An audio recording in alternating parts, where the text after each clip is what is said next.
Usa ang patay sa sunog sa Barangay Kaputhaw kagabi.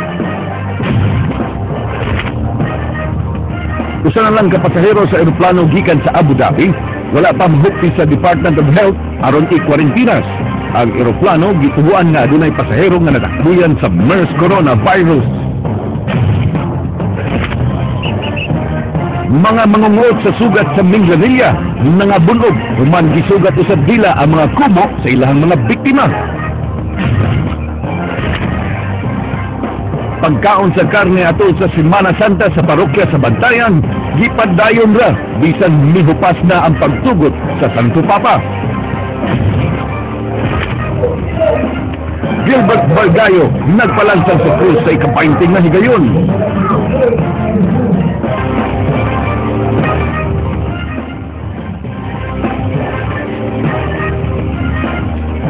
Mayo nga kung sumbong kabisayan.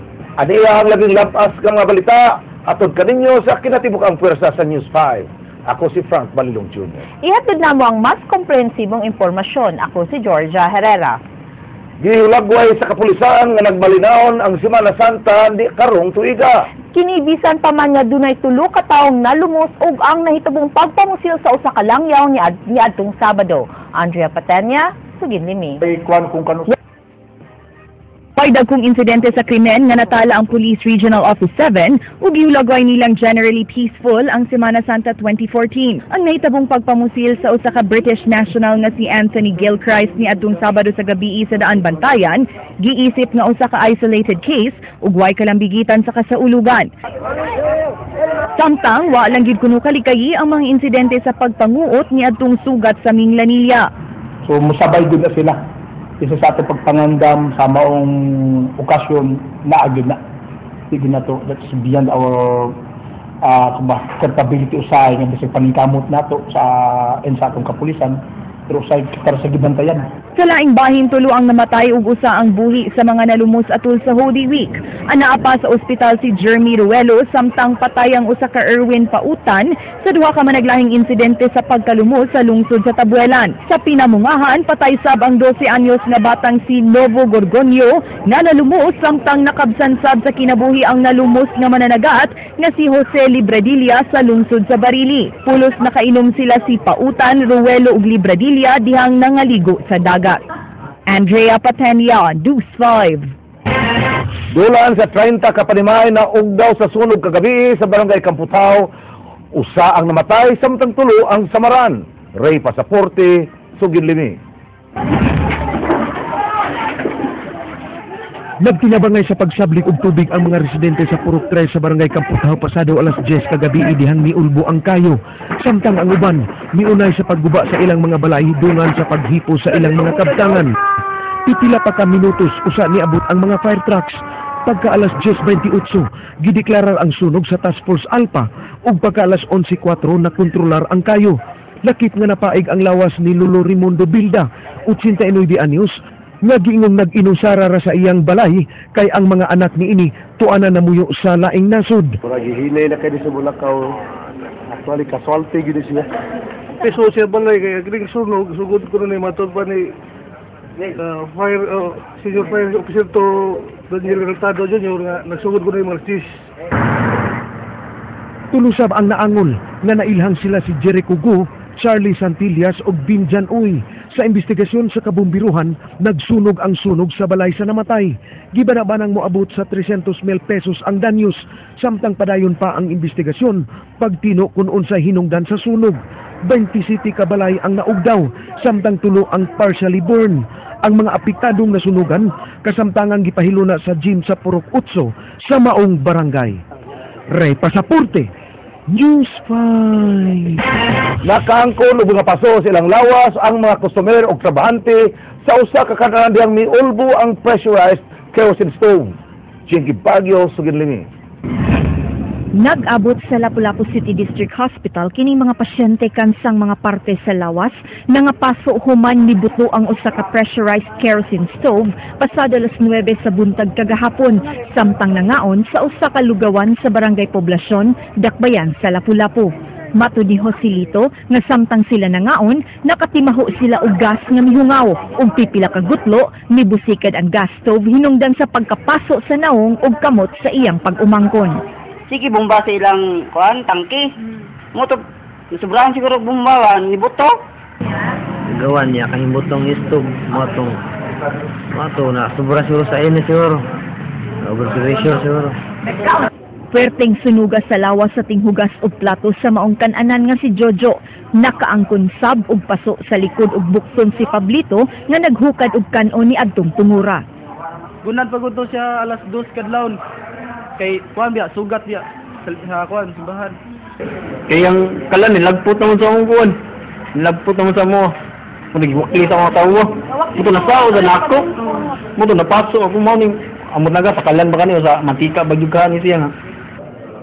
Matod sa attending physician nga si Dr. Cliff Canton, napo ka mga biktima ang nada sa District Hospital din duha ang gi-admit, samtang laing pang duha nga nagrabian, gidiretsyo na sa Vicente Soto Memorial Medical Center.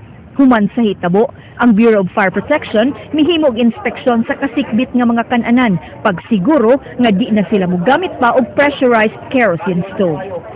Duol man ang tangke ug ang burner, duol na sila ba mga 2 inches away na siguro ang distansya mo. Light tendency nga mo explode gina siya kay tungod sa kainit. Jinky Bargio, News 5. Naog daw ang usa ka himuanan og plasticware sa Maydalan MJ Cuenco habig sa Barangay Tinago, Cebu City niadtong Biyernes Santo sa buntag.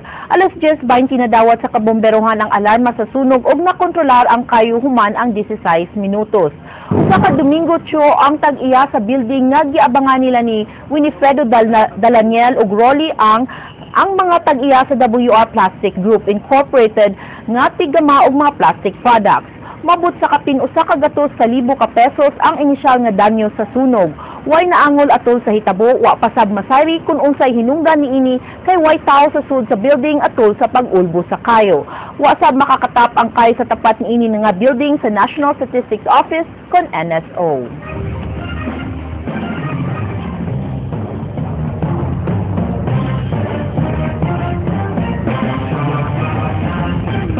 Lima ka-outsourced capital employees nga mi positibo sa surprise drug test na siren nga niadtong Abril 10 na lang kutob gipatrabaho. Wa na sila pabalika sa ilang outsourcing agencies ang maong 5 ka-outsourced capital employees.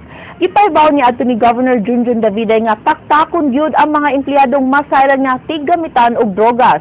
Kahinumduman nga mi positibo ang siyam sa 169 ka mga empleyado nga mipaubos sa drug test. Ang laing 3 ka casual employees ug usa ka permanent employee ipaubos pa sa Committee on Discipline and Investigation kon CODI alang sa silot nga ipahamtang.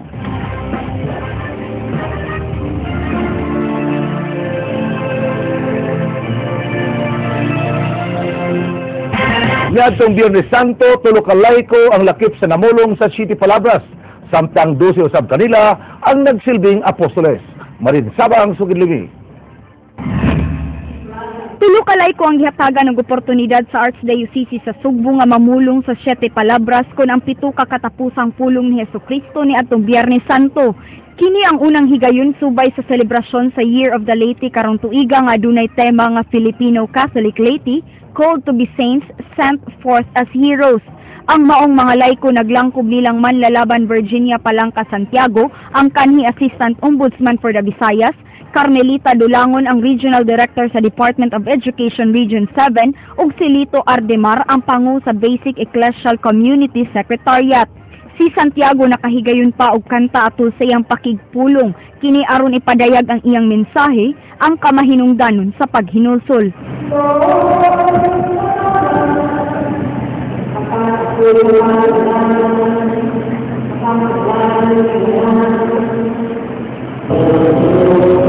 Niadtong Huwebes Santo, mga layko sab ang nagsilbing mga apostoles.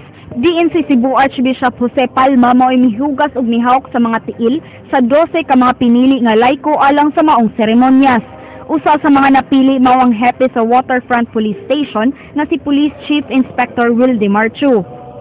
Usa ka garbo o diha nakita nako ang for being a public servant ang humility to serve, and the more that I value in the line of service sa akong profession as police officer.